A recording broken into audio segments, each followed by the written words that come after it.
Hello, and welcome back to Clownfish TV. It is me, Geeky Sparkles, and I'm here again to talk about the Acolyte because, you know, it just keeps getting better and better and better. Today we're going to look at an article that was in Forbes, and this was from a couple days ago. But it's interesting because it's a Forbes senior contributor who's also somebody who's a critic, and their scores on the critic page on Rotten Tomatoes.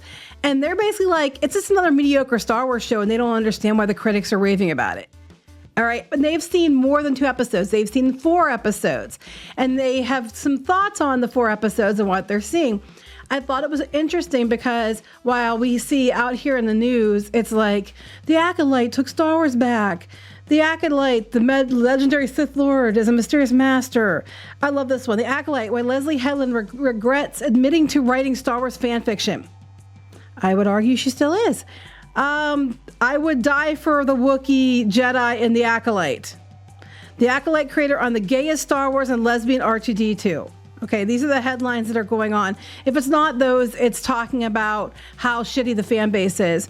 And they're about a bunch of incel, misogynistic racists. So it's refreshing to have somebody else who's a critic that's considered one of the, I don't know if they're a top critic or not, but they're considered one of the critics they count on Rotten Tomatoes out there saying, hey, it's not that good. I don't know what they're talking about. So before we get into it any further, please like and subscribe. If you do, I'll give you a woohoo, and we're going to talk about this.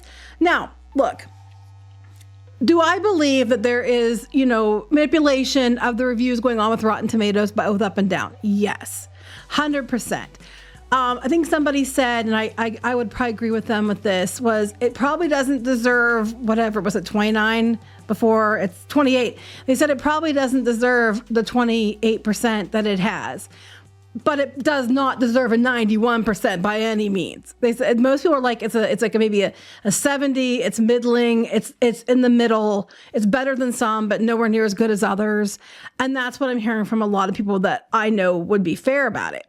So I think that's probably more accurate. It's just mediocre. And that's what this Eric Kane from Forbes is also saying. It's just mediocre, guys. So contrary to the, 91% of reviews about how fresh and amazing it is by the media, here he is right here, Eric Kane, Forbes, talking about it. The audience score says something otherwise, and so does Eric Kane. So here's what he said. He said, the critics must be crazy. I've said it before and I'll say it again. This time, it's Star Wars The Acolyte that has aroused the profoundly odd sensibilities of the professional media class. I love that. So when they call you an incel, you can just call people like Rachel Eichmann at the professional media class. That and the broken aggregation system that's Rotten Tomatoes. I agree. Rotten Tomatoes is not exactly a really, really good way to determine how good something is, if we're being honest. It's easy to cheat. Disney has, the guy who runs it also, used to work for Disney, and they've allowed some things and made some changes over the years to help them out. They're talking about the movie. Okay, here it was 39% audience, 93% critical at the time. Okay. He said that, seriously, it was a long time ago, 100 years for the rise of empire. The Acolyte takes place in the High Republic's final days, before the long era of peace and prosperity came crashing down to turmoil and strife, blah, blah, blah. Said, it's a cool idea for a new Star Wars setting that before now we've only seen in games, comics, and books. And we've been stuck in the Skywalker era. So he is one that thinks, hey, and I've heard other people say, let's branch out from Skywalkers and let's hear some news stories inside of Star Wars. Maybe they won't be so polarizing because they're not tied to Luke Skywalker and what they've done to Luke. Okay, he says fresh air, a breath of fresh air would be to see new Star Wars that wasn't a Skywalker. However, unfortunately, the Acolyte retains many of the franchise's worst habits and does next to nothing with a new setting and that makes it actually feel new. This could be set 2 years for the prequel trilogy and nobody would be the wiser. They've read 4 episodes. Okay, he said, I wrote a review covering the first 2 episodes of the show before I'd watch the next 2. He's talking about catching up without spoilers.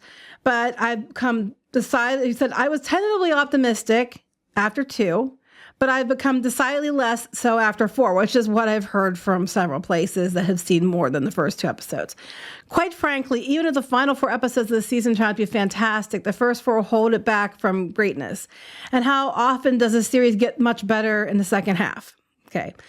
And they're talking about how they build the series as darker, delve into Star Wars. The critics are calling it a show that makes bold choices. Inverse says The Acolyte is an experimental galvanizing standalone story that establishes a new caliber of what Star Wars TV can do. Galvanizing, new caliber. Said, gosh, you must be watching different shows. Everywhere you look, you get quotes as, Acolyte presents in its first few episodes a dashing adventure of mystery, action, impressive fight sequences, etc., etc. Showrunner Leslie Headland, best known for the Russian dolls, breathes new life into Star Wars universe. Leslie Headland has created one of the best Star Wars series to date, making it a character-driven revenge story over one relying on copious action scenes, lightsaber battles, or legacy characters. But I'm confused because I keep hearing that the fight sequences are the best, and that's why you have to watch it. So this person really, I guess they missed the memo. The narrative is that you have to talk about the fight sequences. Copious amount of action sequences, so it means a lot of talking. They said, I feel like I'm living in an alternative universe reading these, one of which being a critic no longer requires you to be critical, but rather rewards you for simply liking the right things and disliking the wrong things. Welcome to what I've been dealing with. Welcome to what a lot of us have been dealing with, Eric.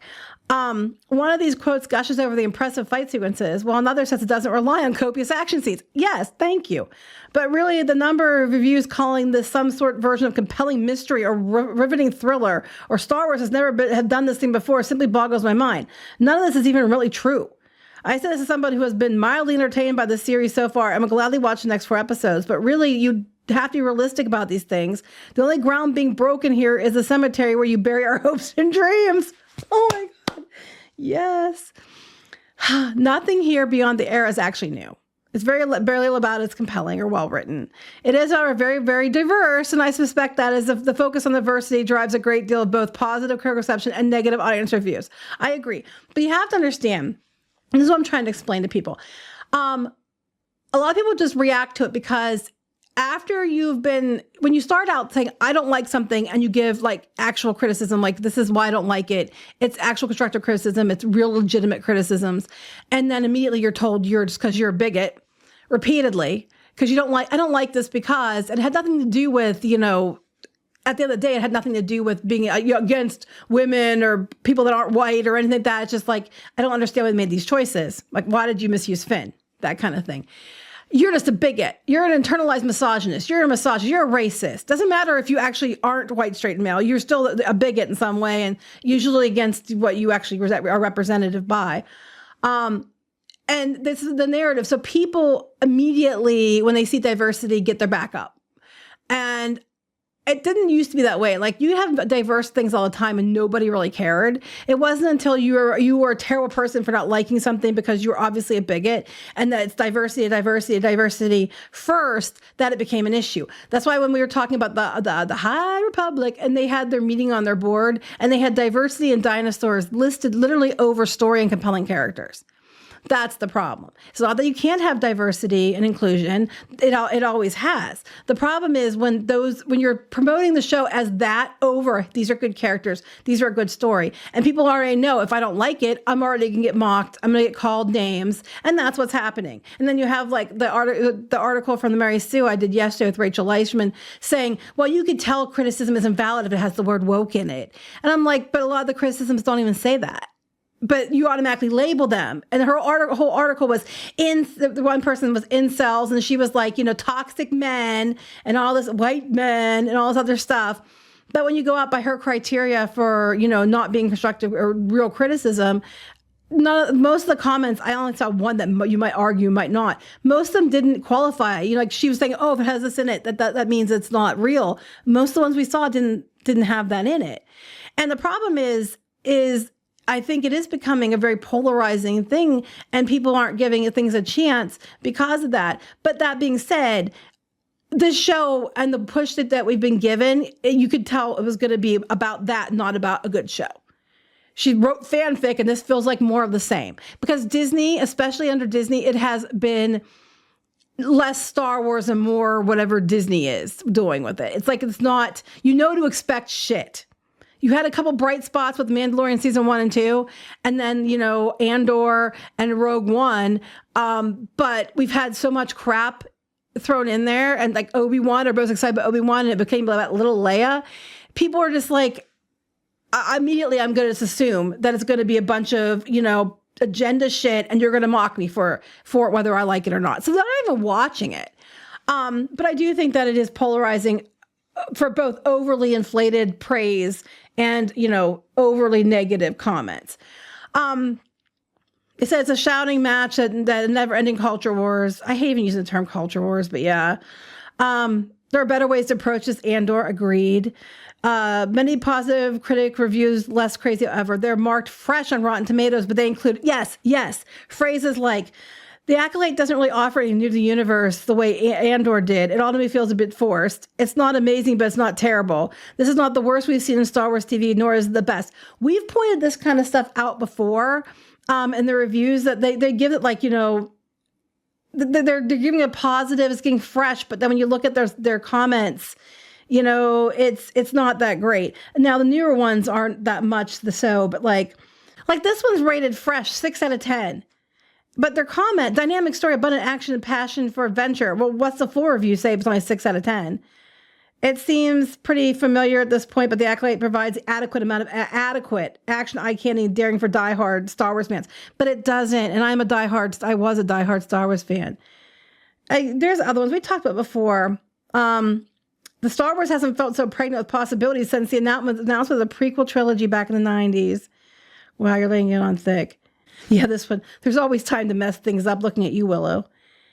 I mean, they are listed as fresh, and some of them you have to ask why is that considered fresh, because some of their comments aren't so fresh. But they're talking about Rotten Tomatoes as a binary, rotten or fresh. There's no middle ground, and that's what I think it is. I think it's just a middling show. At least the first 2 episodes. I hear though after episode 3 and 4, it's going to take a different turn. They said audience for scores reflect another extreme. Well, it was 39% when he wrote. It's like 28 now. And I do think that people were voting it down and up and trying to offset each other. But they said the core fundamental problems of the Acolyte, he's going to put it in a separate post. I watched the first 4 episodes, but I have to largely agree with these commenters. It's just incredibly underwhelming. The critics gushing praise for the series sounded out of touch with Star Wars and its fandom, and really out of touch with good writing in general. The Acolyte is just okay. It might get better, it might get worse, but the back half of the season will blow our minds. But right now, maybe the back half will blow our minds. But right now, it's just a deeply bland Star Wars series with some cool fight scenes and a handful of cool characters who I'm afraid will ultimately be wasted, just like the cast of the sequel trilogy. I agree, because they really, really dropped the ball on this. It's relentless mediocrity that's killing Star Wars, Marvel, and DC. Yes, thank you. The majority of Disney's Star Wars shows that movies have been watered down and disappointing affair, and seems to want to capitalize on the property without bothering to understand what makes us love it to begin with. Yes. They have just enough redeeming qualities to prevent them from being truly terrible. Sometimes they're truly terrible. Mostly they're just bland and forgettable, and lacking the great charm and heroics that made the original trilogy such an iconic entry into the history of cinema. Thing is, instead of trying to understand what people like and why it was good, instead, they're just like, well, we're just going to keep ruining the men because Force is female. They're not making any effort to understand it. Instead, they just call people names. I don't know how this is going to go. Disney needs some wins. This one isn't looking like it's going to be. I'm sure we're going to hear, oh, it was the most watched whatever, because Disney needs it to succeed. I don't believe it. I'm sorry. I don't. And I don't believe the scores either. I think it's in the middle, and I think towards the middle bottom. I would argue it's probably, from everything I'm hearing, it's a mediocre heading towards But I do not think it's the bestest thing ever, nor do I think it's the worst. I just think it's Anyway, it's refreshing to see a critic and somebody actually take a fair stance for once. So please comment, let us know what you think, like and subscribe, and we'll talk to you later. Bye.